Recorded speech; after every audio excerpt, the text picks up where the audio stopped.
My name is Missy. I'm here to tell you guys about an experience I had. I don't know if it was paranormal or whatever stupid words people use to describe paranormal phenomena, but after that thing visited me, I believe in that paranormal trash now.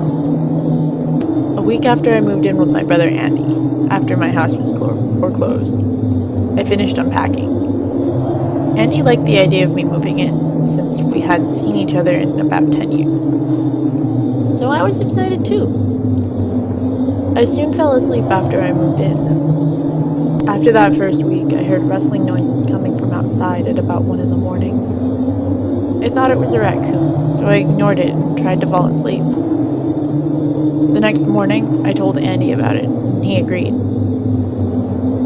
The next night, however, I thought I heard my window opening and a loud thump, as if something had entered my room. I darted and looked up around my room, but I saw nothing. The next morning, Andy dropped his coffee cup when he saw me. He held up a nearby mirror and I saw myself. I had a large gash in my left cheek. After I was rushed to the hospital, my doctor told me that I must have been sleepwalking, but then he showed me something that made my blood turn cold. He lifted up my shirt to reveal a sewn-up incision where my kidneys were. I started in his eyes. My eyes were widening. You somehow lost your kidney last night. We don't know how now. Sorry, Missy, my doctor told me.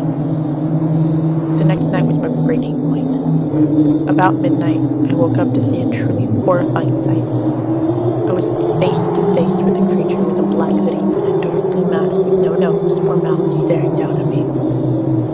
The thing that scared me most was that it had no eyes, just empty black sockets. The creature also had some black substance dripping from that socket. I grabbed the camera nearby on a mantle and I took a picture. After the picture took, the creature lunged at me and tried to claw open my chest to get to my lungs. I stopped it by kicking it in the face. As I ran out the room, I grabbed my wallet. I would need the money. I ran out of my brother's house into the night. I eventually ended up in the woods near his house and tripped on a rock, falling unconscious. I woke up in the hospital.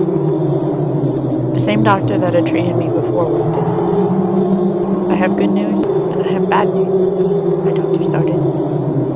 The good news is you have minor injuries and your parents are going to come pick you up.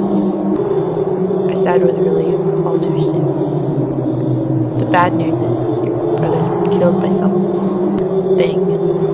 I'm sorry.